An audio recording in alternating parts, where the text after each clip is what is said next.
we are able to hear the sound now. Yeah, okay, sir.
So good evening, everyone.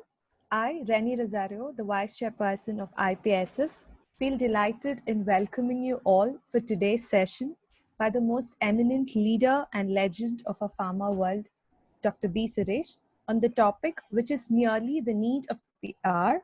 Yes, it's online classes, a boon or a bane for students.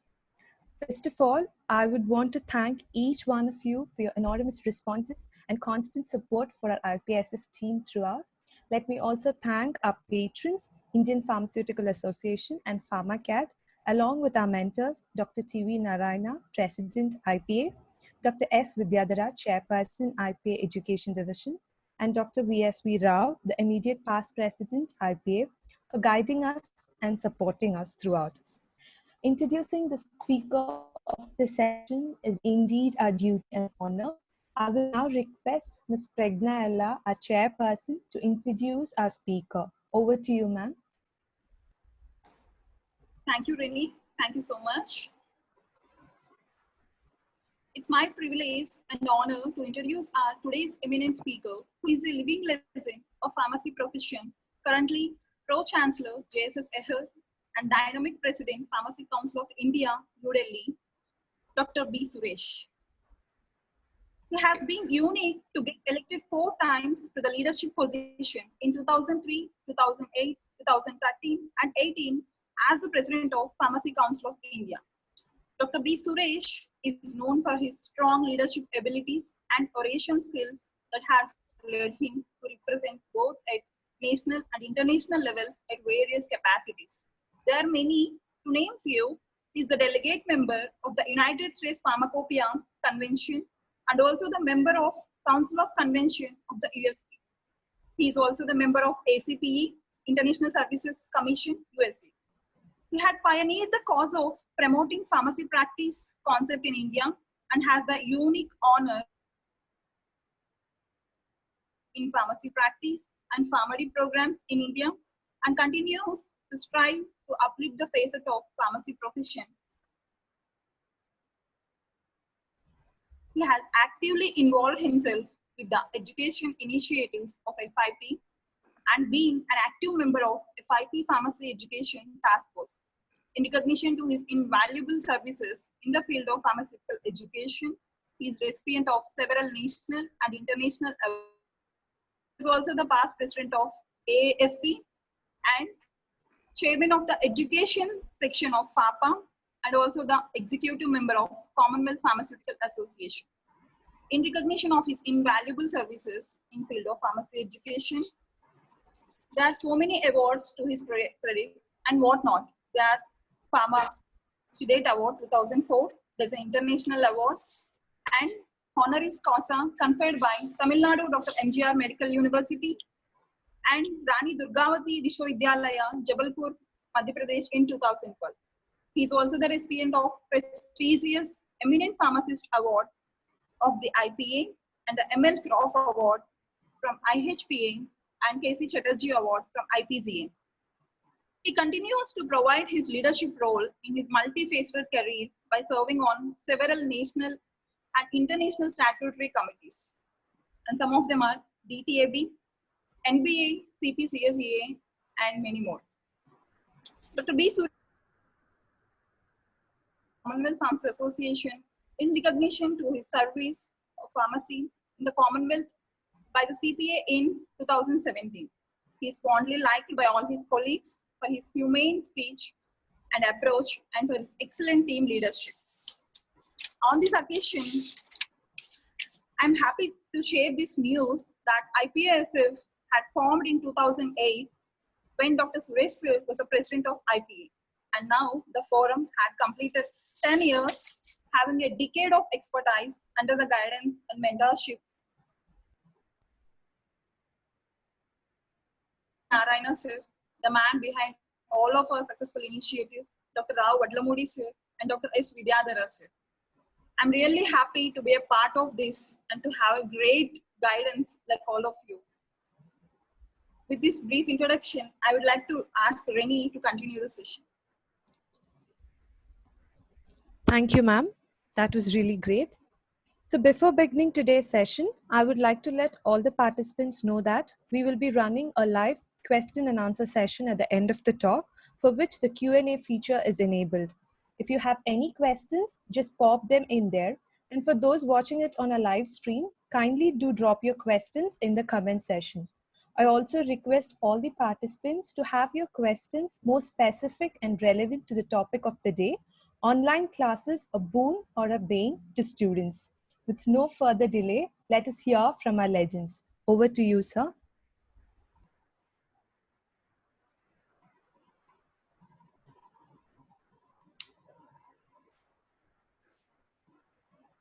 Thank you, Pragna and Rennie.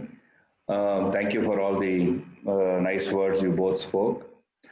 Let me congratulate IPA and IPSF in particular for completing more than 10 years of its establishment and doing very well to that matter.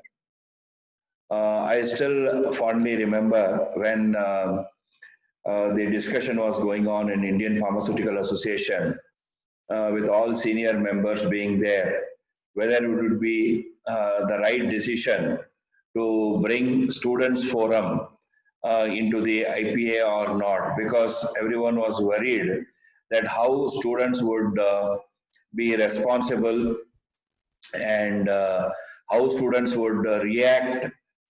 This was the issue which was always in mind. But I had always had confidence in students because I am very comfortable with them. I've got no problem with interacting with students at any time in any platform. So I was very confident and said, no, we will go ahead and establish the IPA Students Forum meeting. And as you can see, this forum was inaugurated on August 16th, 2008, formally inaugurated by Dr. APJ Abdul Kalam, the President of India then. And you can see it is tentatively around the period of August end when he was laying down the office in particular, because he was almost in the last few days of the office, and he was still very busy with doing, but I insisted that he should come for this meeting. And he was so kind to accept it that he said, if it's students meeting, I will come. And it was a memorable occasion to all of us, the IPA, the students, and all of us there in the picture which you are seeing so beautifully there. It brings all the fond memories. And from this beginning, IPA has gone strength to strength. IPASF has gone strength to strength to the extent of even it is hosted the International FIP Students Forum meeting in India.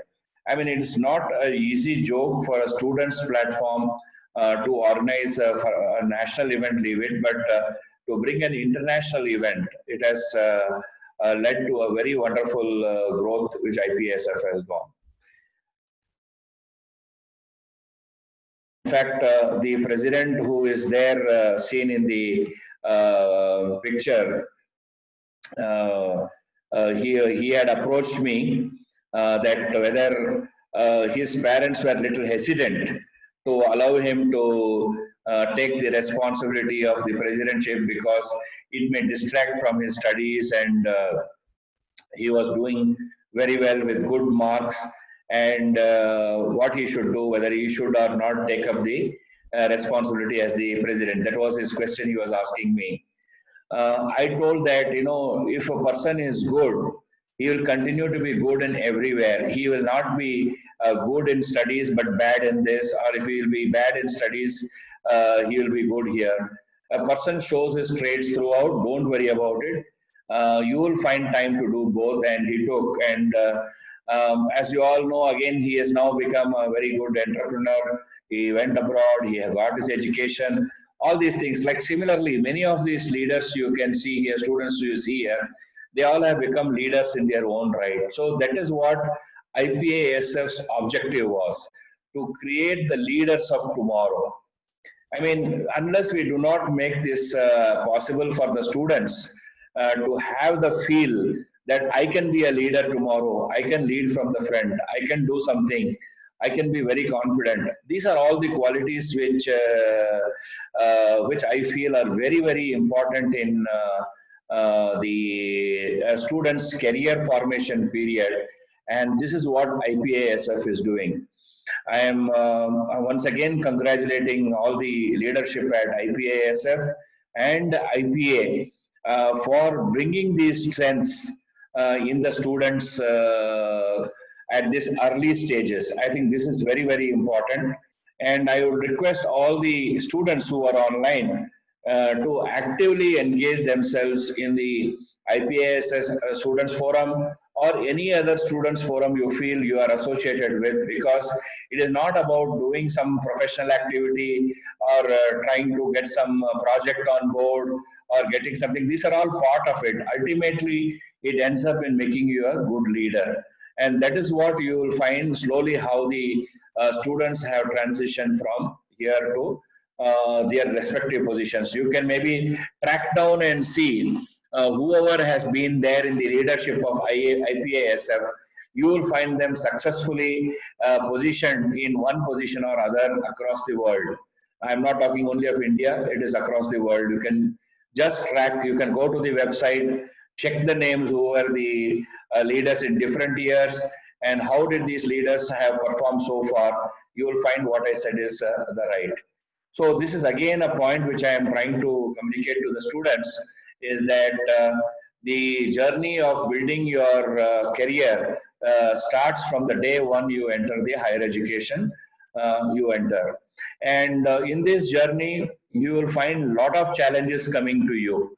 And these challenges may be in the form of classroom problem, or it may be a problem related with your friend, it may be a problem related with your teacher, it may be a problem related with your institution, it may have different dimension. It may be a problem related to the project you want to do, or you may have a problem related to the company you would like to choose to do the industrial training. All these are there, but ultimately the whole process of education is that how do you handle these problems and move forward. And I do not know, I should call it unfortunately or fortunately, the students of 2020 who are there now in different classes from first year to second year, they had to face a different type of challenge. And only time will tell whether this challenge made better people out of them, or it was a situation where they felt that it was a disadvantage for them. I feel it. I'm 100% confident that those who have faced these challenging times here, and you have been able to keep your head above water and progressing with your goals and careers in life, I think this is something which you will definitely cherish, that it came to you at the right time, this challenge, and you are able to rise above others and move forward. This is what I strongly believe. I have found this happening, and I have seen that whenever challenges come, people, once they are challenged, they are able to perform better and do well. And this is what I feel. And I hopefully I am also looking that the students who are here would be able to take up this challenge and move forward and succeed well. With this, I would like to go to the talk which I have to give. Let me share the screen with you, my presentation. Please let me know if you are able to see my screen. Either Reni or Pragna, you can unmute and just tell, so that I am sure that everyone is able to see it. Yes, sir. Yes, sir, we are able to see. It's visible. Okay. Thank you very much. And I will just minimize it and move so that all of you can see the full screen. Now I'm sure all of you are able to see the full screen here. Okay. So what I thought, when the IPASF reached out to me that they would like to me to talk with the students, I said I would like to speak which is relevant. I do not want to speak something on science or something on some other subject. I said that you can learn from so many experts. I have been away from science now for quite some time. I have become an administrator and maybe more focusing on policy. So I said, let me speak on something which is of interest and relevance and which will help the students to prepare for the future. So I suggested that let us have a talk or a debate sort of thing on this topic, online education, whether it is a boon or a bane for the students. Just this morning, I had a very interesting session with the teachers where we were talking about preparing teachers for this system. Now in the evening, I am talking to you all, talking to you and talking to mention that whether online education is going to be there, and if so, whether it is helpful to you or is going to be a disadvantage to you. Will your whole life change, or whether this is going to be a passing phase in your life? All these questions which you will have. Some of you will be in the first year, some of you may be in the second or third year. Some of you may be in the final year and waiting for your exams, when it will happen and go. And you are always waiting that, when is the next announcement going to come for the colleges opening, or how it is going on. Many of you are engaged in online classes, and similarly, many of you may also be taking some online assessments. I'm not very sure all will be able to do it, but it is happening here and there. So all these exercises are going on. In the midst of this, we have to now get prepared. How do we move forward? So that is why I put this picture also. Welcome back, students. I think it's not very far away. Perhaps if all things turn out well, July, the campuses should open, but life may be different in the campuses. So you will think, is it worthwhile coming to the campus now with this type of environment? You may say, why don't we go to the online class at home? But I think we have to understand online class at home was good for a trailer or something which you wanted to experience. But always your first passion or life would be to get back to the campus and still have it and have the choice of going to online at your convenience and not because you are forced into it. This is what I look forward. Now, if you look forward in the process, how from the traditional classroom teaching with the chalk and duster. Of course, now chalk and duster became a little bit of old fashioned. It may be PPT and the LCD projector. So now we are talking of online and digital. So even the LCD projector and PPT have become irrelevant to that. You have to look at new technologies and new challenges that are to be seen or faced by the students. So in this background, what does it mean? Is online teaching going to be a boon, and can or is it going to be a bane for something? And or is it going to be an add-on to traditional teaching? I think it is something I would like to tell is that online teaching is going to be a boon, and it will going to be an add-on to your traditional teaching, but it's not going to replace it. So that means you have to be on campuses. Even when you are in campus, you may have the choice of going on an online session and listening to your class, maybe sitting in your hostel, rather than going and sitting in a classroom and listening to the lecture. So this will be the difference which you may feel is coming into your life in learning. So traditional education is definitely going to have a shift, and the technology will play a major role. This is my opening statement to all of you. Now moving further, now let us try to recapitulate. I think it is like they show in all the Hindi movies or Tamil movies or Telugu movies. There is always a flashback to all the stories will be there. So let us take a flashback now and see what happened to us. Let's go rewind and go to March 22nd. We had what we call as Janata curfew. Then 23rd, somebody told us, yes, we are going to speak. And we heard then 24th onwards lockdown, and all institutions were asked to close. I mean, it suddenly came as a thing. But all of us thought was, no, okay, maybe for a couple of weeks, and then we'll get back to our life and start working. And what did the regulatory agency say? Yeah, you please go home and you shift to the online teaching. They thought it is simple. It's like a magic wand, you know. You just tell, okay, you go from classroom to online teaching, it will happen. Many, I think I would put it, I will not be exaggerating, even more than 50 to 60% of the teachers or institutions would have had no inkling on what is online teaching, first of all. They would have just thought of seeing a video on YouTube or listening to somebody else speaking. Oh, they might have thought it's some from hi-fi institution, and nobody knew how they will have to move on and what this challenge is going to become. The next shock came to the students was that, you know, is this how do we go for the exam? So all exams got postponed. So whatever you had the excitement of preparing for the exam and waiting for the results to happen, and then moving over to the next higher class, all became collapsed. And now you are told you sit at home, we tell you when to take the exam, and particularly the final year students were anxious. What about our job placements which we have got? Are we going to lose it?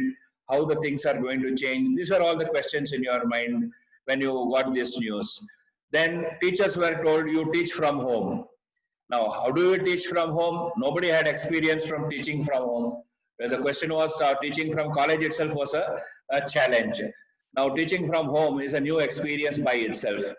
Then government extends lockdown, it extends lockdown, and it extends lockdown, and colleges remain closed. This I remember that dialogue of our Sunny Deol, you know, Tariq pe Tariq, Tariq pe Tariq. I think that's what we were getting, extension after extension, extension after extension. and we are still under lockdown as far as educational institutions are there.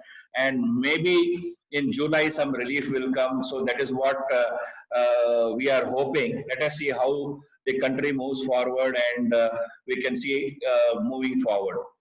Now, then the government advises us regarding examinations. Okay, now maybe the exams are not being held. Can you do something else? Can you promote students to higher classes based on the internal assessment, or on the basis of, say, the past performance? Do a mathematical modeling and doing it. But that is fine for some of the programs, but it is, I would say it's not good for any program. But if it is inevitable for some programs, fine. But we are programs, we are professionals where we have to have certain competencies to be built into us. Now these competencies which were theory were given to us in the classroom, fine, now through online learning. But practical skills are yet to be gained. Some of the practicals are yet to be completed, and some of the competencies are still to be developed.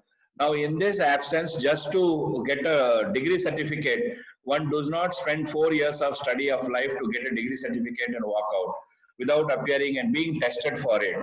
Like, let us say you are trying to create a new Tesla car with very high power engine, and you just sell, okay, sell it anyway.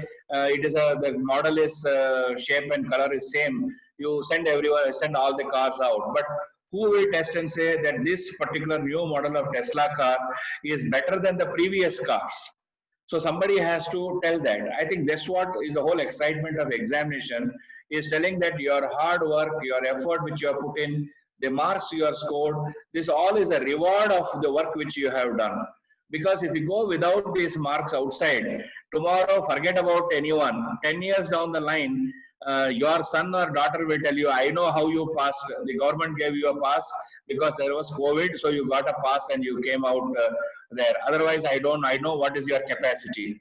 So this is what your own children will tell you 10, 20 years down the line when you are married and having children. And if you try to talk to them about how much hard work you did for doing studies. I think this is something which you have to value, whether these examinations are something which we should let go and say, okay, let's have a pass. The ultimate objective is to have a pass in the subject. The lastly is institutions and students are prospects of the future. What is going to be our future? How do we go forward from here? What should be our next goals? What should we plan, whether it's an institution or whether it's an individual teacher or it may be a student? So these are all the challenges which we are facing. So I thought I should give this as a preamble to you all, just to remind you how we have gone through this. But one thing I told in the morning to our to the teachers when I was speaking, everybody talks about frontline warriors, and they talk it. But I said, education is a silent warrior, because we were doing our work in spite of the whole country being locked down. Teachers were teaching, students were learning. We are preparing with the future so that the graduates who pass out in this challenging times also will be able to contribute to the nation's growth in the coming years. So we are all silent warriors is what I would like to tell you, students and teachers, that this is something which nobody is appreciating, that behind the scene, so much of education, if you talk of higher education space alone, more than 3.5 crores of students in the higher education space have been learning in different modes, different things. Of course, there are challenges, but this has happened there. Now, I would like to go now into 3 or 4 aspects of it. What was the challenge which all these institutions faced when this thing started, this whole episode started? I mention it as institutions' ignorance, or they did not have inkling what will happen next. Most of the institutions had no clue how long this lockdown will continue, and thought it will be over and the classes will start in a couple of weeks, and no action was taken. In many institutions, they said, chalo yaar, chalta hai, in 1 or 2 weeks it will be over and we'll start our classes. So why you want to buy software, why you want to buy technology platform, that is all that you wait. So the only thing dawned on them when it got further extended beyond 2 weeks, then they started realizing and running around how to bring everybody on board. the transition from classroom to virtual room was almost like, you are pushing somebody into the well or into the river without knowing how to swim. Just because you are taking bath in a tub, it doesn't mean that you will be able to go and swim in the river or in a well. So you may get drowned there. So classroom teaching is one part, and virtual teaching is another part. Classroom learning is one part, virtual learning is entirely a different part. So I think it is something one has to understand, that how it is different is like, as I mentioned to you, it is just like swimming in a bathtub versus swimming in a river, and and again swimming in a river against the current if you have to swim. So this is the challenge which you have transitioning from classroom to virtual room. Now, how to use technology, what technology, which platform, nobody knew. None of the institutions knew about it because they were not bothered about it, barring maybe 10-20% who were familiar with it and they were using it for some other purposes, they were okay. But many of them had a big challenge. Then they did not realize how important it was to have a licensed software. So they started scrambling for free software initially, and then they started getting 1 or 2 licensed software. So this all was left as a process to evolve over it. How to motivate faculty and engage students in this new era? Nobody knew. Like, faculty goes home and you tell him you are not coming to the class, so why should I pay you? So how do you expect him to go online and teach also?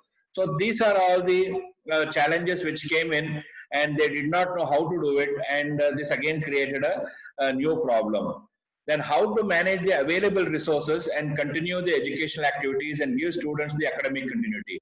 This nobody sits and plans like, okay, now institution is locked down, the teachers have to work from home. Do they need computers? Now, how do I provide them computers at home if they don't have? Or if they already have a computer, how do I tell them, you go ahead with using your computer, we will try to see and build our support system for you. And so many things are linked to that. And similarly, if it is students, reach out to the students, where are you? How is the internet connectivity in your place? What is a convenient time to schedule the classes? This planning is not required.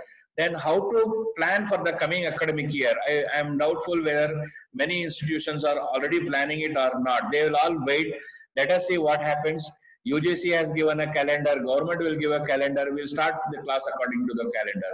It is not going to be so simple as starting the class according to the calendar, because students who have been asked to be promoted from first year to second year to third year, and third year to final year, without any examination, but told that you will take the examination in the coming semester or coming this thing, how the classes has to be scheduled, what portion of online has been completed, what portion of practical is yet to be done, how to conduct the practical class maintaining social distance in the classrooms.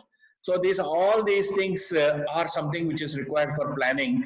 I do not know how much of institutions are equipped to do these things. It is something which one has to look at it.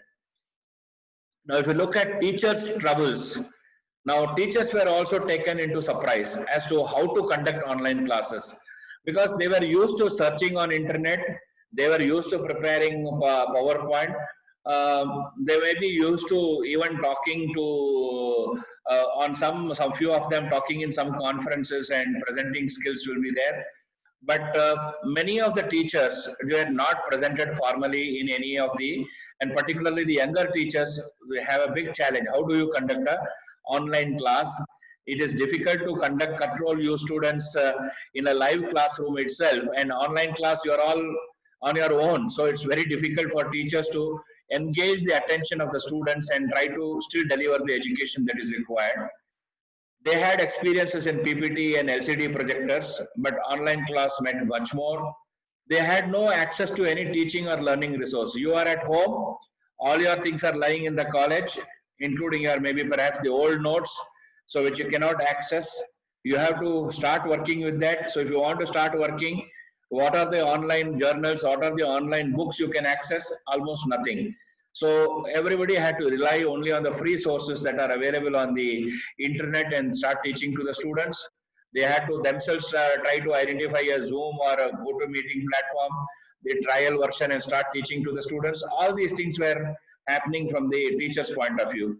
The institutions had no learning management systems, barring a few, and they had to rely on free platforms. The leadership from the institutions with regard to structuring of the teaching and providing support was missing, and particularly about practicals, it was not even being discussed or talked. How do we deliver a practical if we have to reach such a situation where we have to move forward? And there was no technology support provided by the institutions in the form of laptops or internet connectivity, and they were expected to use their own resources. So these are all the issues which came for the students' point of, I mean, from the teachers' point of view. Having told teachers and institutions, institutions problem, I am not going to leave the students' struggle behind. Students had to go through a lot of struggle. When they got this lockdown period, initially they felt, okay, we have now a couple of weeks break. Suddenly it is a bonus for us. Otherwise, we will have no holidays. This was the initial reaction of the students. Then it turned into a nightmare when they knew that there is no foreseeable future when they can go back to the classes. So it became a new challenge. Now, what was the new challenge? Learning online and lack of online resources. So this is the major problem. Now people or students were used to searching on internet, searching on internet, getting a few slides or PPTs out, try to compare with what the teacher has taught in the classroom.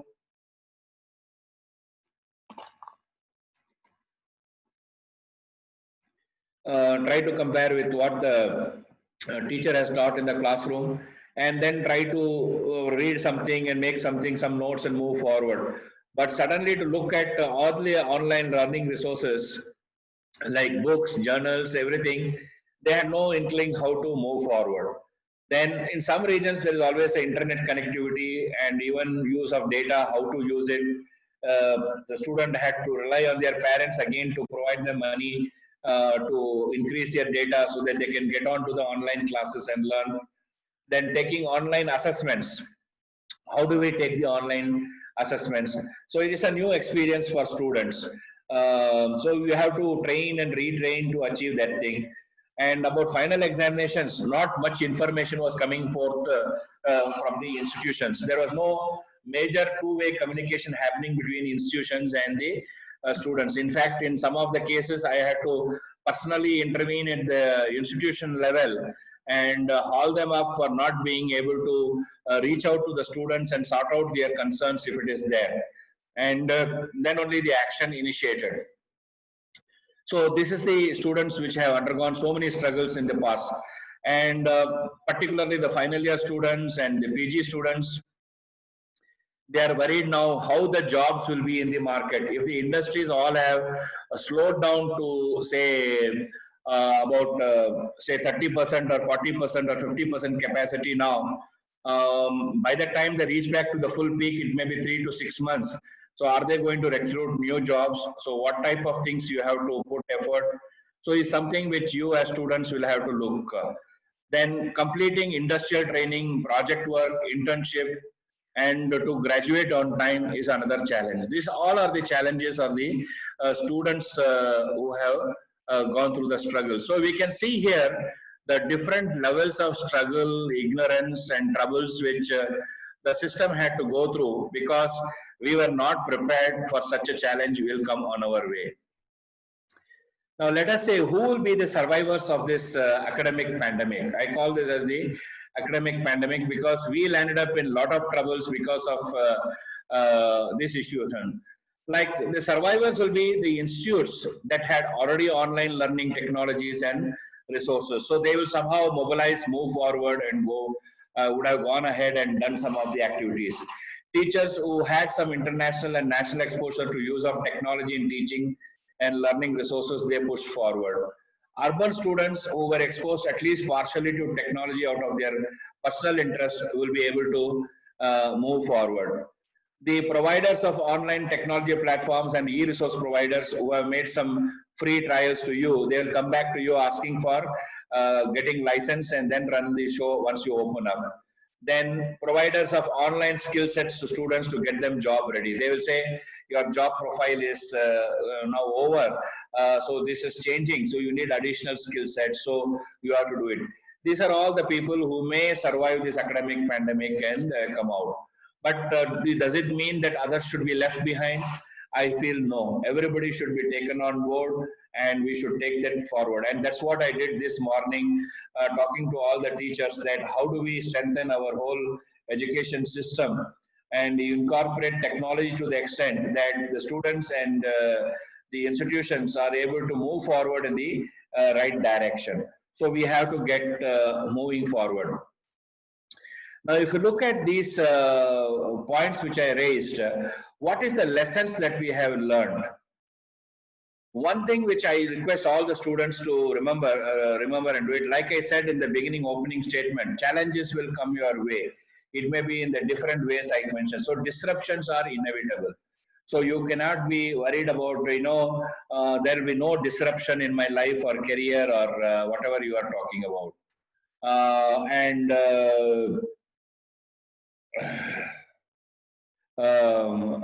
Disruptions are inevitable. Only thing that can be done is preparedness. How do you prepare for yourself for moving forward in your life? Now, let us say you are a final year student now and you are going to graduate. Now you are wondering what type of job profile will be outside with your qualification experience, and you still don't have a placement. Then you will have to start looking at what skill sets may be required and how do we move forward further. But if you're not you have already got a placement, you will have to start worrying whether your job continues to be there, and if so, what skill sets additionally they will require. So that means this is preparing yourself to avoid a chaos that may follow. Now, institutions will need to strengthen technology infrastructure. This is something I have been repeatedly telling in the last few days to everyone. We need to work on that and strengthen. Teachers need to become versatile and equip themselves. So this will be the next step, how teachers can equip themselves. Students to access skills beyond classroom teaching and be able to develop 21st century skill sets. So this is what you will have to do as students. You cannot say that, oh, I have learned in the classroom, the B.Pharm syllabus did not cover this. This was not included in the M.Pharm project or subject. How do I do it? Is not the answer. You will have to look out, reach out, and try to move forward and try to project the skill sets or acquire the skill sets that are required to move forward. Maybe we can talk about the skill sets in the question answer session. We can have a type of debate or discussion on how and what skill sets you will be requiring to move forward. The prospective employers to engage early. I am talking this to the industry meetings with a lot of industry leaders. I have been telling them, don't wait for the students to graduate and start appointing them. I tell them is that maybe you should look at them at even at the third year of their study, third year B.Pharm, and see whether you want to hire them. And then train them that I expect these skill sets from you when you come out, and perhaps even pay a small stipend to the student during the study period so that he can then get oriented to join that company and perform with that company. They are all open to these ideas, but they want to see first on pilot studies how much this can really benefit. So this type of engagement with the industry is something very, very important for us to look forward and move. Now, I have put this as a new word, again coined by me. Everybody talks about WFH, that means you all know working from home. I have put this learning from home. This is something I feel is something new which nobody has used. So what happens in learning from home? I'm talking from a student perspective here. You don't have to have smart looks. You have to just sit on the thing and mute it and be while listening, or you don't listen. It's fine. But when you come to college, you start really getting dressed up, geared up, because your colleagues are going to see. You have to look smart, and all these things are there in front of you when you come to a campus.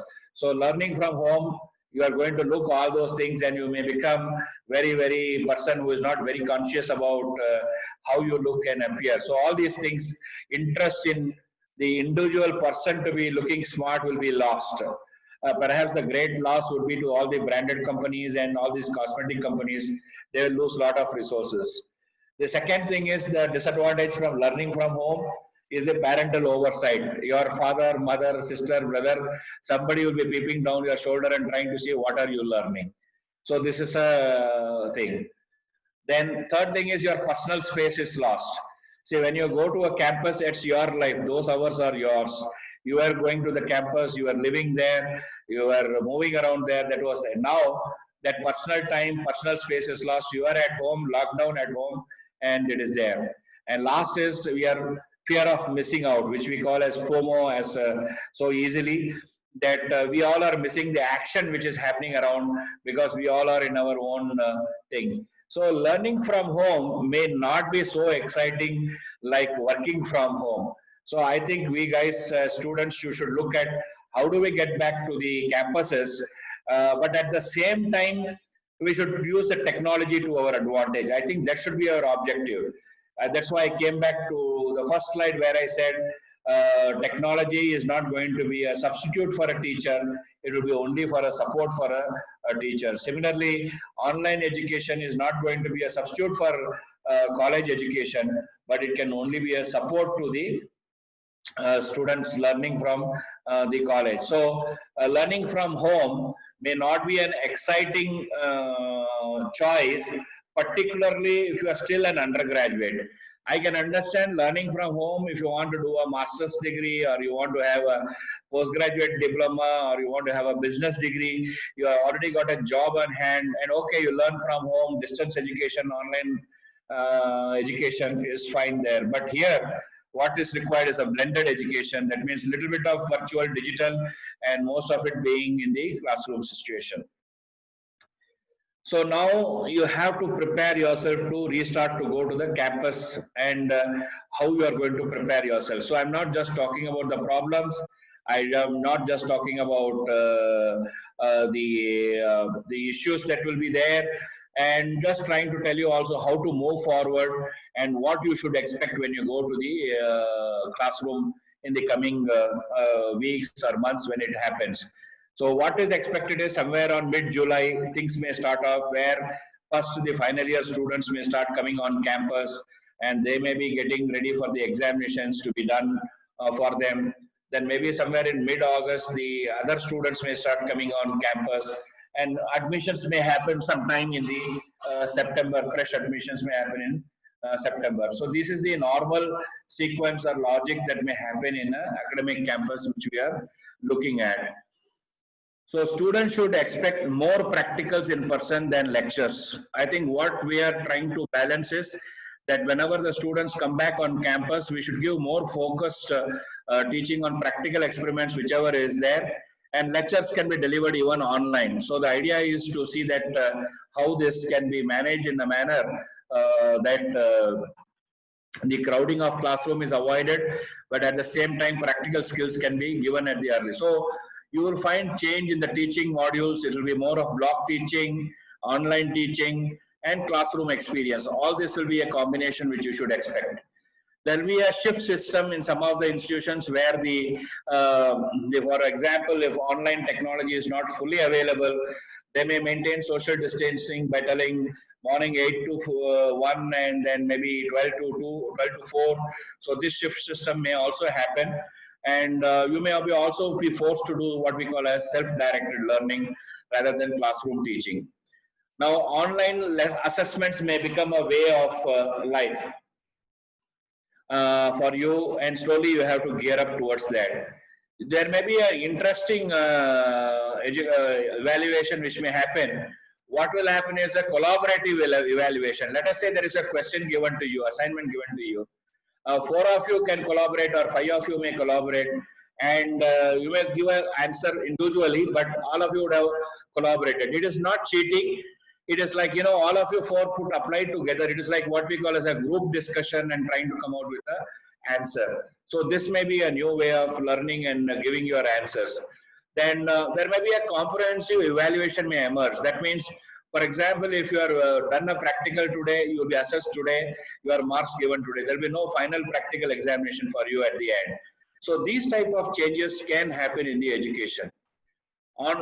Then you can look at student mobility may be reduced and must start looking for institutions within the region, because now what will happen is you move to the best institution across the country.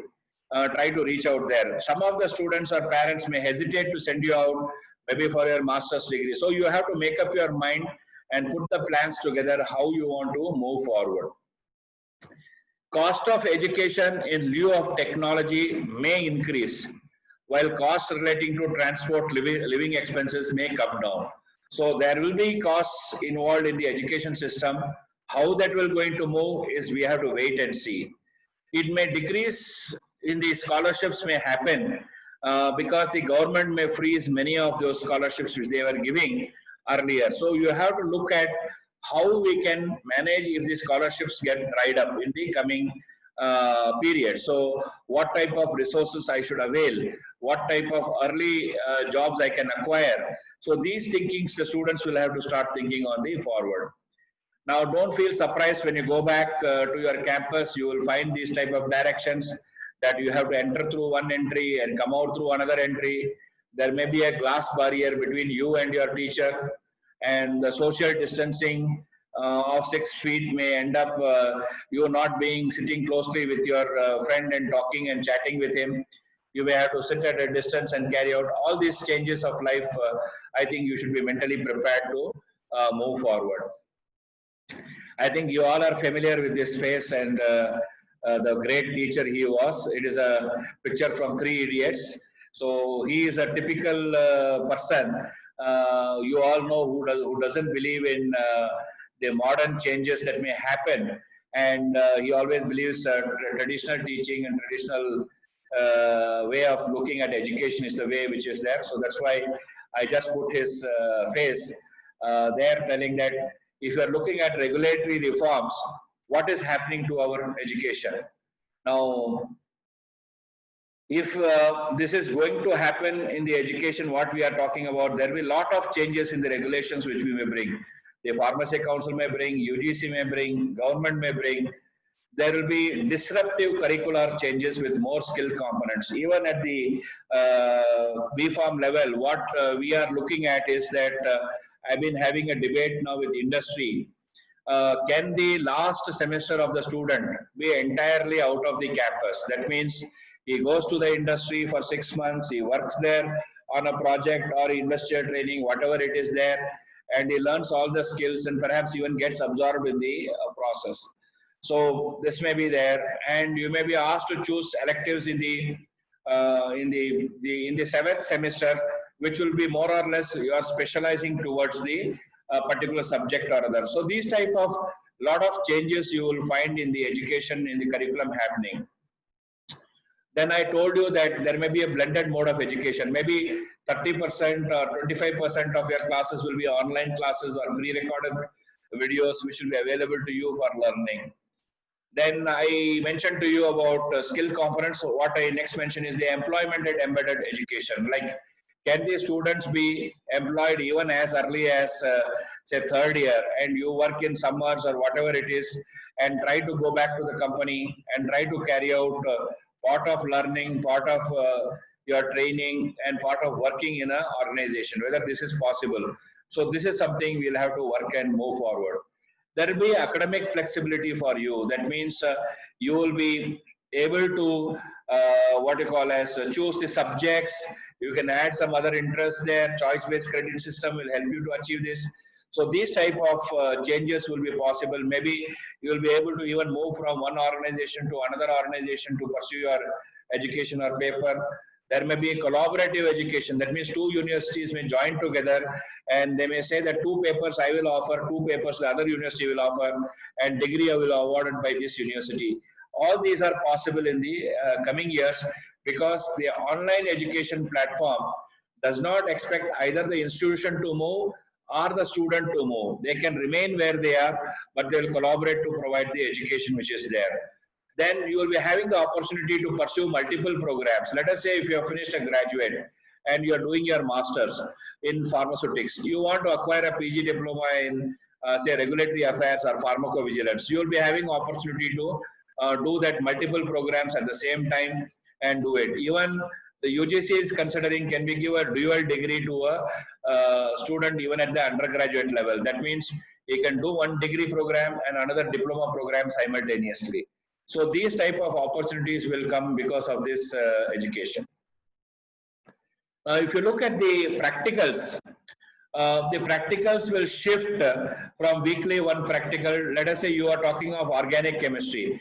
All your organic chemistry practicals will be finished in 2 weeks. You will learn all the practicals in the 2 weeks. So this is the what we call as block teaching, and this may happen. And quite a few studies may get modified into simulation studies to take advantage of flexible learning whenever you want at your home also. And on-the-job training or industrial or clinical immersions will get substituted for really doing that experiment. Like let us say, if you have already worked in an industry and worked in say in your 6th semester in industry and done your dissolution experiments or studies there, you don't have to come and do in the 7th semester dissolution practical in the classroom and do it, because you have learned the training which is already there. So these type of changes will happen. Now, what will be expected? There will be a greater efficiency both in teaching, learning, and your even working environment where you are going to do. So, at a stage, you may have to use both your hands and work.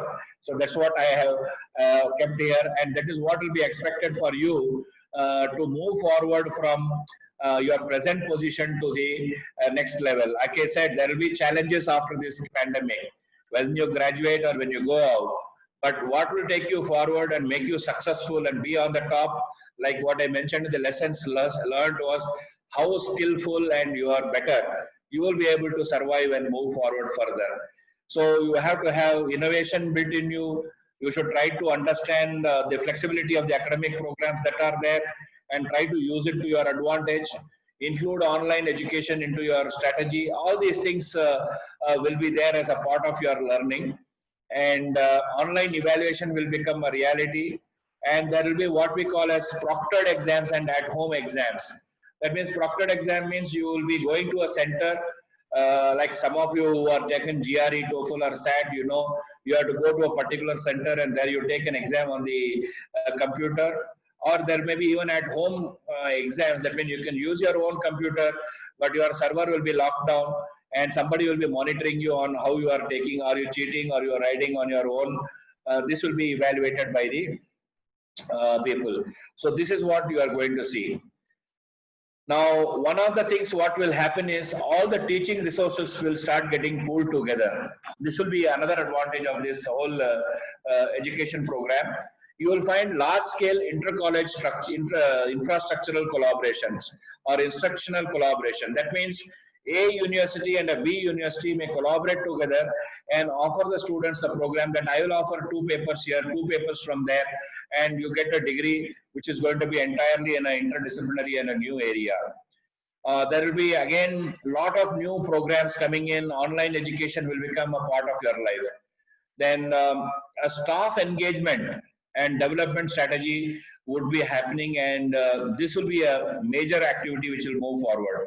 And as I said, joint degree programs and even global programs may happen, that you may do 2 semesters here and 2 semesters abroad, but not necessarily going overseas, but you'll be able to do it online here and get the benefit of having, say, of another university overseas right while you are here. These all are possible.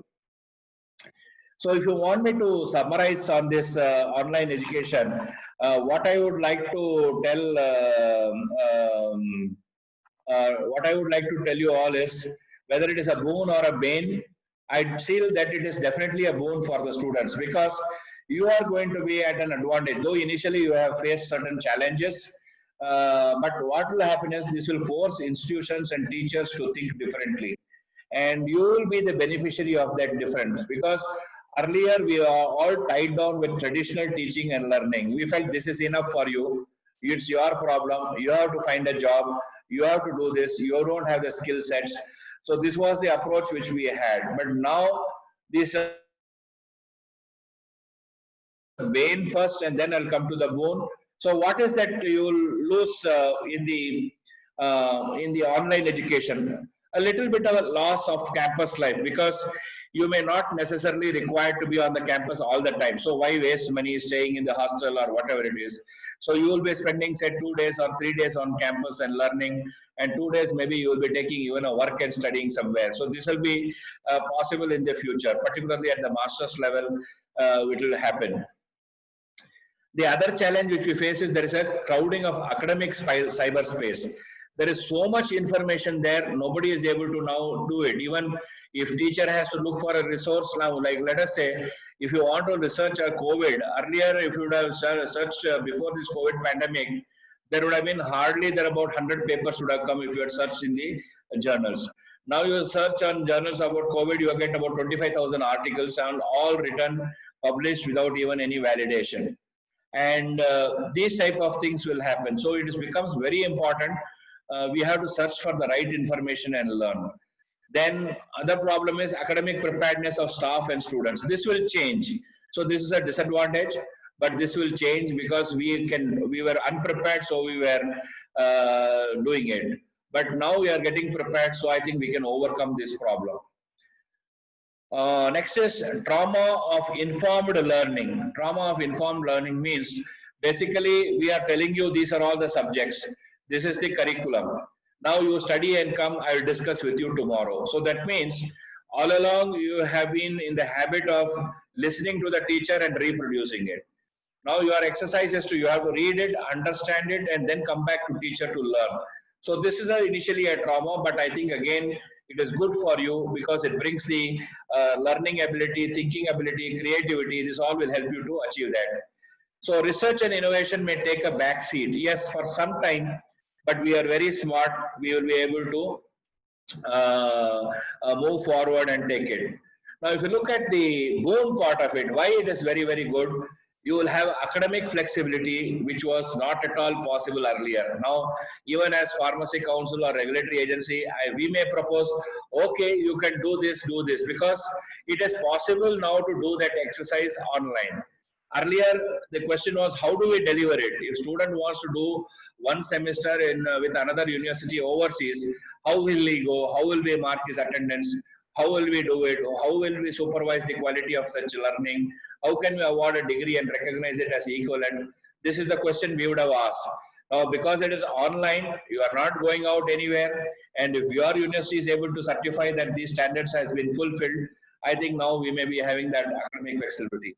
Another thing is anytime it's possible. See, earlier, what used to happen is to motivate students to come to classroom was a challenge for us. You all know, as students, getting even 60-70% students into the classroom at a given time is a big challenge.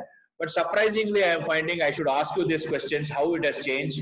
That now in most of the online classes, I am finding 90-95% attendance there. Even in, I'm particularly talking about our institutions, I'm seeing 95% attendance. It's not that somebody has put off his presence and then disappeared. We see them all along there and talking and interacting and doing it.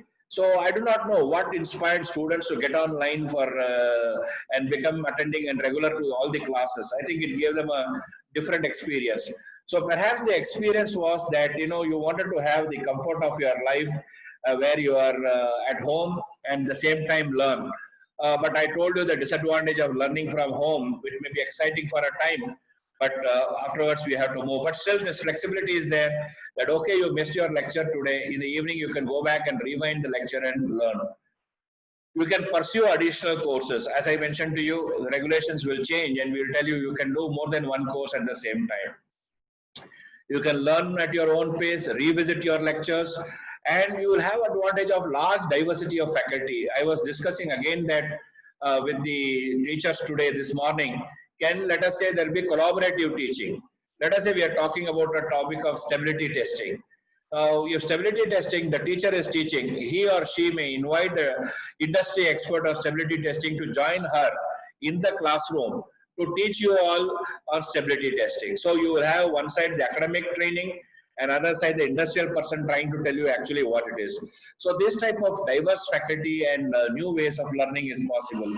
So definitely if you look at all these advantages which are in front of us, all these advantages that are there, the bane is very, very limited. Now, I would like to tell in this last slide, you all know the story of the ugly duckling. Perhaps I don't know, you might have studied or you've forgotten.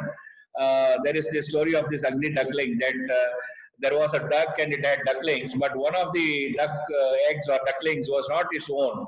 It was that of a different bird. So it was so ugly. All these young ducklings used to make fun of that ugly duckling and chase it away from the group. But however, the mother was doting and trying to keep it protected and all that. And slowly, as the ugly duckling started growing, it became into a beautiful black swan. And it became so huge and so beautiful that all the other ducklings, which were there, ducks were there, they were looking at it with great respect and envy. That how did this ugly duckling become so beautiful? And one day, this black swan opened its wings and flew away to the yonder when these ducklings remained there in the same pond. So I think the story of online education is perhaps similar to this. This was always an ugly duckling. When we talked about online education or technology-based education, the education community was rejecting it, telling that, oh, it is not for us, nothing can substitute a good teacher. Always it was thought technology was a substitute for a teacher. But it was not for a substitute for a teacher, but this duckling grew, and today suddenly it has become a beautiful black swan. And we all look at it at envy, and everyone wants to possess it. So I think this is something we have to learn, that technology is our black swan, and we should really look forward and admire and move forward. I think with this, I wish all the students the very best. Please don't feel panicked. The Pharmacy Council of India is for the pharmacy students and its education system, and will continue to support and help you to achieve the growth which is required. There are challenges. We'll try to continue to address those challenges, and I wish you all the very best. And once again, congratulate the IPASF for organizing this webinar. And I hope I have tried to communicate some of the thoughts to you on this day. And I now look forward to interaction with you and talking to you. Thank you very much.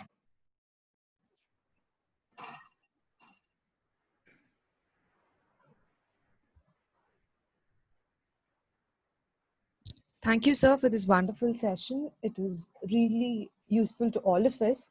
So now moving on to the question and answer session. So there's a question, sir.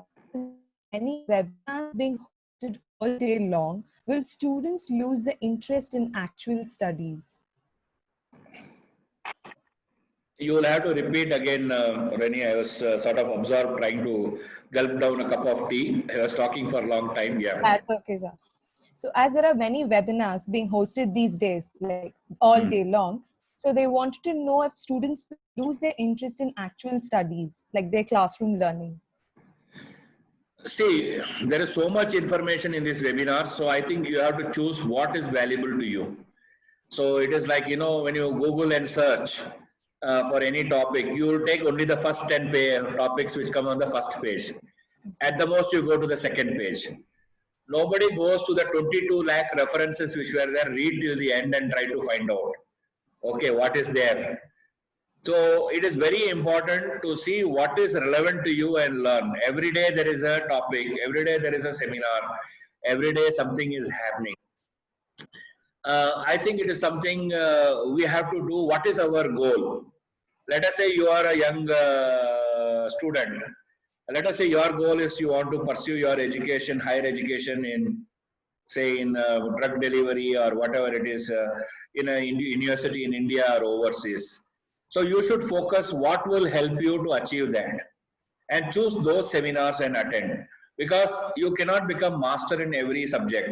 Okay, you want to be an entrepreneur, then you look at seminars which are more focused on leadership, industry related, what industry people are telling, and looking at these things. So I think the most important thing is choosing the right webinar and attending. Attending hundreds of webinars is not going to change your life. What you learn properly is going to be more important.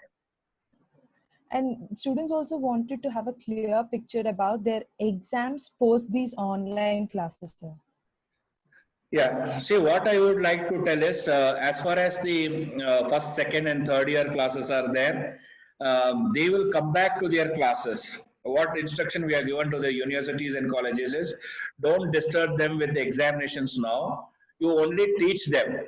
So that's what you're told. Even if this semester's classes are over, you start the next semester's theory classes and keep conducting theory classes for them online. So when the situation turns better and they are able to come back to the classes, focus on practicals first. So maybe previous semester's practicals or even this semester's practicals.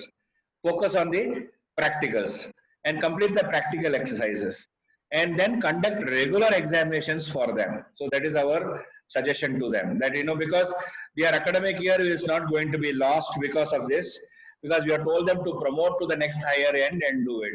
And what perhaps we will be also giving a guidance to the universities is that they can have that next semester examination. Let us say in case of B Farm, instead of having a very tightly packed examination of 4 subjects of this semester, odd semester, and the even semester and the 4 subjects of the odd semester together, and students studying 8 subjects, and at the same time we panicking and crowding them.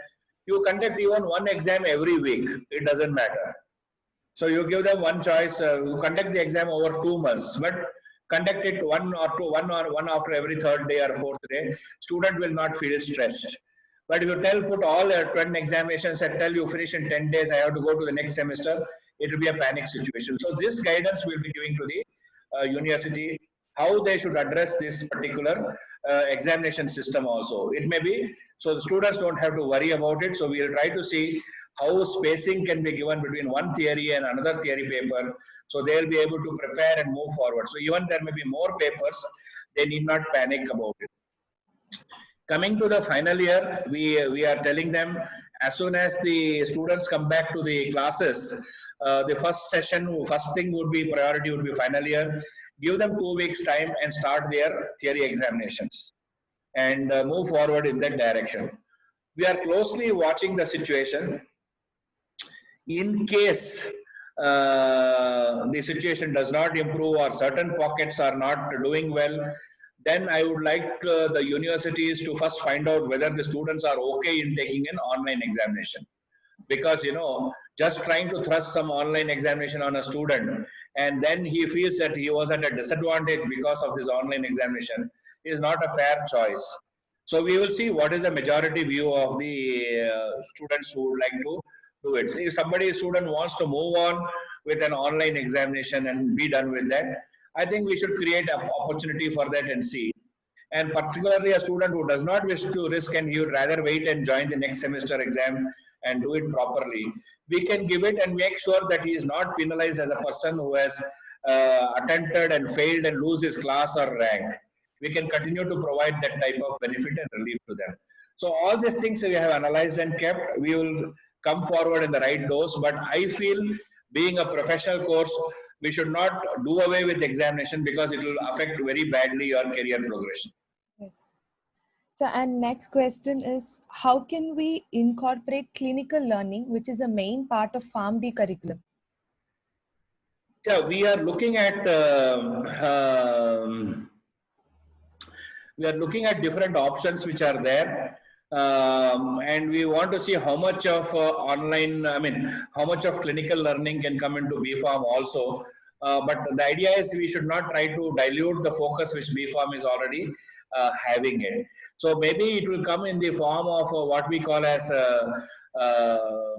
elective subjects available to students. Those who want to pursue clinical, they can choose those clinical subjects and learn at different years. It will come in the part of the choice-based credit system. We don't have to thrust all students into a clinical training or a learning. So that's the whole advantage. They can slightly tweak their subjects and take more clinical subjects if they want.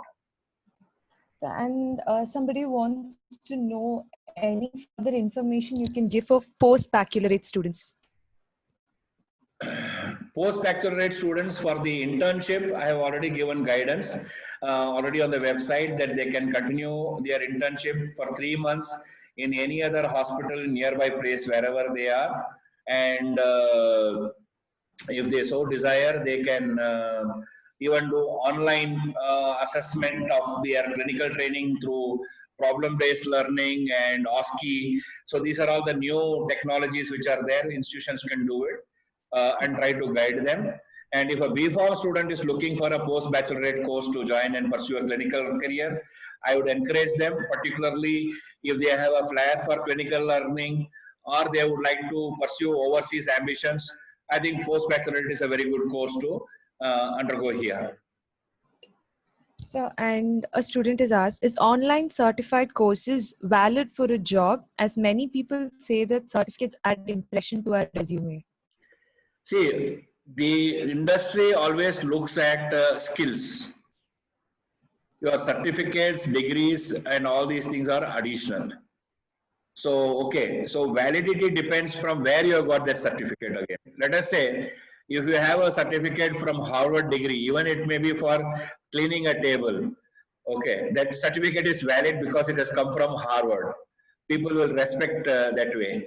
So if you say I've got an excellent degree from a no-name institution, people will say, okay, let's not talk about the qualification, let us talk about your skills. So I think online certificate validity is good, provided you know where you are getting it and what is the skills associated with that. It should speak for itself, those certificates. So, and PharmD fifth years, they want to have a clear picture about their project, how to move forward with that. Yeah, it's a challenge. What I can tell you is that the students, the guides actually should mentor the students in this area properly. Basically, there are so many things which can be modified in the pandemic period. Also, if you are locked down, if you have got a project work, you don't have to look at doing a project work really inside the hospital. Even if you review all the COVID journals and the clinical data that are coming in and try to give an analysis of it sitting at home, I think it's a project work. It's not that project work doesn't mean you have to be in the ward or in the hospital to do it. You can still do it from there. There's a lot of ways and opportunities to do that project work. Find it, and maybe you can we can have such as we had one workshop for PharmD internship. Maybe we'll have about one workshop for project work, different choices, both for BPharm and PharmD, all of them. Maybe it will benefit all the students to look at different topics and approaches for that. So, and few of them have queries about their online public Viva for PhD scholars. Yeah. So, how do they proceed with that? Say proceed with that means the university has to have a policy that they will proceed with the online PhD Viva. It is very, very efficient. In fact, we did it in our university. Earlier, we used to have challenge in fixing the date of even today one online PhD Viva was over at our campus. The examiners were from overseas. They came live and they participated as Viva, which was not possible earlier. And now we are, because of this online public Viva was there, it is that the model is like this, like same like what you have. We have a Zoom link, and we give to the students and the teachers all the access to be present at the Viva. The student presents like what I presented to you, this whole process, and the public is free to ask questions even to the student at that moment. Like you are asking me, there may be questions, and they will be able to answer questions, and it is done. Only thing is the university should be able to do what we call as a Viva say a process for that. We have done that. I think perhaps there may be a notification on our website also, our university website. Maybe those students can download and see and share it with their university, whether the same model can be used there. I think it is there, and even UGC has cleared that PhD and the MPharm dissertations also. Like we have completed all our MPharm examinations also final year because it was only dissertation submission, and all the Viva was completed by online. Okay. So the student presented their dissertation, the teacher were online, they evaluated it, and the marks were awarded. So it is doable now. It is only thing is you have to put a proper structure in place for delivering it. So, someone has a doubt, like the pharma students, the batches pass up in different times. So now, because of this lockdown, there are chances of extension as well. So, can there be any steps being followed so that the pharma students, final pharma students, pass out at the same time, during the same time? See, it depends on the calendar of each university. We do not know. Like in Kerala, sometimes the examinations of the final year pharma students will be in September usually. In Tamil Nadu also, the regular batch of students, they take examinations in September. suppose in some other state, it is in a different period. So what we have tried at the council is given the guideline to minimize any possibility of extension of term. So that is what we have done. But the universities will have to closely work, and the most important role has to be played by the dean of that pharmacy in whichever university they are associated. No, he or she has to play a very important role in taking to the leadership and trying to explain to them what the council's guidance is and how they will be happy to support. See, universities are very glad to get done with their work. All they need is a proper input being given by us as professionals. If the leadership in the respective universities who are pharmacy background are there, if they go and speak, and I am sure they will be able to move forward on that. So, and someone has also asked, is there any possibility for interns to finish their internship without any extension, provided their online activity is very much satisfied for the preceptors, and post-lockdown they get necessary training as they can enter into job as early as possible without delay? Yeah, I think that we have already given to that as long as the assessment and online learning is there, their extension of internship will not be there. So I think we have almost covered all the questions, sir. I have a list of 92 questions in front of me. So yes, because it's all kind of repeated questions, because students were worried about online and post online classes, examinations, and few people wanted to know about their internship extensions.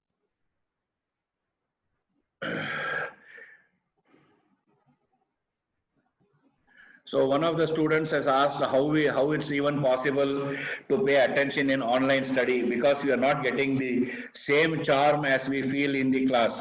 So they have to get dressed up. I told you, when you sit at home and you don't get dressed up, you don't feel charming enough to be online. So I have come to speak to you on online, but I have dressed up nicely and come. I should look well. So it's all in the mind. What I am trying to tell is your mind, you have to make it strong, and perhaps you will be able to feel that goodness. See, every day in the morning when you get up, you will say, oh my God, what is the day? So bad. You are going to be bad. If you get up and say, I got an exciting day ahead, let me see how I can connect this, how I can do this, I think you'll be able to move forward. So don't worry about it. The charm will come to you whenever you want. There are network issues in education. I know there are challenges.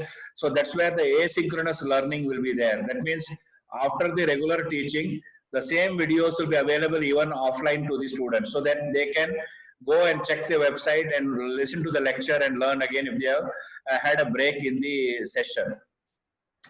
Another one is like, our university has planned academic sessions during this pandemic. Do something, sir. We'll try to communicate to the university where it is possible to tell them that they have to keep in mind the safety of the students.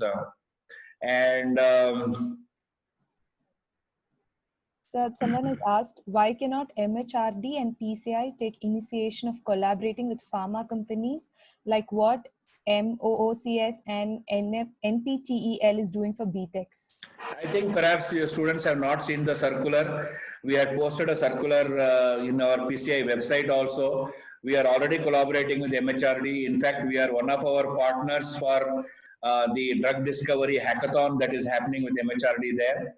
And the students can participate and teachers can participate. We are working very closely with them, and we hope forward that this will become further more and more closer, and we'll try to do it. Regarding NPTEL, it is a platform for learning, online learning. So what we are looking at is creating a digital platform at our PCI website itself, which students can access without running into another platform. Here it will be more focus. You don't have to search for information, because here we can classify that information subject wise, course wise, and keep it ready for you to just look at the options and do it. There are one has asked, when will the exams be declared for 50th year pharmacy students? So it is dependent on the university. See, I cannot declare an examination for a university on a particular date, because it depends on the year of the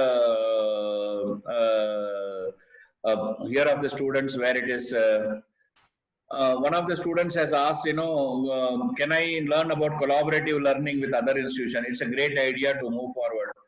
Are we planning to collaborate with foreign university to teach our pharmacy students? Yes, it has to again be driven by the institutions. So I think this rise will come from the student when the students demand these things. I think this is something you have to do it. Students has to look forward and try to see what you are doing. This is something which is very, very important, and you are all students. You have come here by choice or chance to the institution where you have joined.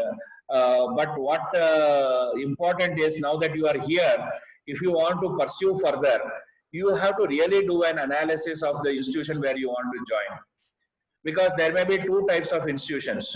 If you are just looking at getting a degree, it doesn't matter. If you are looking at learning, it does matter. So you have to find the right institution to go and learn. And only when you learn at a right institution, you will be able to progress further, and that becomes the foundation of your growth. Many students have got this feeling, oh, let me get my degree first, I'll go to the industry and learn. So what does not happen in the early stages of your life, it is very difficult to inculcate once you are out. Maybe one or two may be exception, but majority would be what foundation you have got. So a good teaching, good learning is an important part of your education.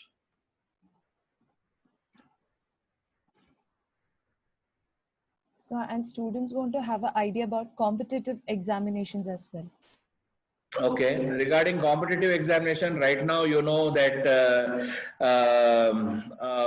that the GPAT is the examination for the master's admission, and that is being conducted. But if there is any challenge in that, PCI will engage and move forward in that. Students need not worry about it, which is there. And if you are looking at competitive examinations like UPSC and other things, I am glad to inform you that we have taken up, and now some communication has started between the UPSC and Health Ministry, not only about including pharmacy as a subject, but even talking about PharmD being included in the recruitment rules of the various positions which are there in the government. So both these issues are simultaneously taken up by UPSC with the Health Ministry.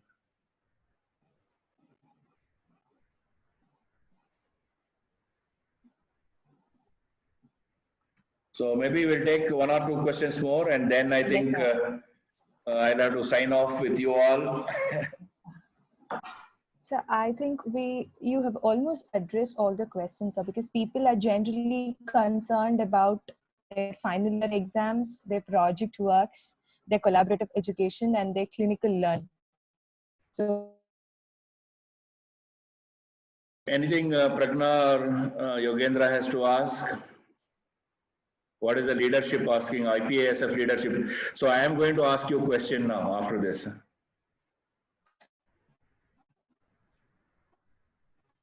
You have to unmute yourself, Pragna. Yes, sir. I think it's fine now, sir. So from my side, I want to ask you one question. What is your suggestion for all the young budding pharmacists to cope up with all the kind of abilities that they need to learn from the student days to become a great leader and all in the coming days? See, my suggestion is, again, will be too philosophical to you all at this age, but you will understand that I always keep telling, you have to have a vision always, I keep telling that you have to have a vision for you. Start dreaming like what you would like to achieve in your life. It can be anything. It can be a small entity, a physical entity you are aspiring for, or it may be a post you may be aspiring for. Start dreaming, make a plan, and work towards that to realize that. So that's how you will be able to achieve the growth which you are looking at. Without an aim or without an ambition, it's like a rudderless boat. You may be there, you may be floating, but you will not be going anywhere. So you have to have a vision for you, what you would like to achieve. Now, would you like to become a CEO of a company? Would you like to be a president of PCI, for example? So then you should start planning for that. How do I become president of PCI? So I think you have to look at it. Oh, okay, president of IPA, or you want to become president of this country. Why not? So how do I work for that? So you have to have a path and a vision and move forward. Nothing is wrong. Don't listen to people what they say, but you put your path and move forward. That's what I would like to say. That's it. Thank you. Thank you. Anything else? So my question to IPASF is, so you have been there for 10 years plus now. So what is your vision for yourself? IPASF, where would you like to go next? So conducting meetings, conducting conferences, this all is fine. But from here, what meaningful change you would like to bring about? So we want to come up with some ideas of new startups in collaboration with the big associations and all this. And then some student exchange programs also, so that the students can learn. I mean, not in this situation, but maybe once the things are getting good after that. The student exchange programs in India and international scenario also. And with my Rani and Yogi, you also can. We're also having some ideas to discuss it here, right? We are discussing earlier. Good, keep it up. You all are doing good work. All the best to you. I know you have got multiple responsibilities. You have to study, you have to carry out this professional activity, also manage other challenges. So you are doing great. All the best to you. Thank you, sir. Yeah, thank you. So can we conclude, sir? So you want to tell anything to the viewers, anything last words you want to tell, and then we can wind up. Yeah. Yes. So with this, we've come to the end of today's session. Thank you so much, sir. Your session was very perceptive, and you have addressed almost every facet of online classes for students. On behalf of IPASF, I would like to thank you, sir. You have made your time for us out of your very busy schedule and joined us for this wonderful session. And to add on, actually, Dr. Suresh is someone who has never denied anything good when it comes to student welfare. And you've always been supporting and guiding us in all possible ways, sir. Thank you so much. It was indeed a pleasure and honor to us to have hosted a session of yours today. Thank you so much, sir. And I hope you remain enlightening the lives of many pharma students and help us achieve the best in our career. And next, I would like to thank my team IPASF for coming together and working in this new venture. With this, webinar all out and being here today. Also follow us on various social media platforms and stay tuned to our YouTube channel for more updates. So hope to see you all in the next series. Until then, all of you stay home and stay safe. Thank you all. So thank you so much, sir. Thank you. so Thank you much, very sir. much. Thank you again. Thank you. Thank you, sir. And all the best to all of you. Thank you. Thank you, sir. Thank you.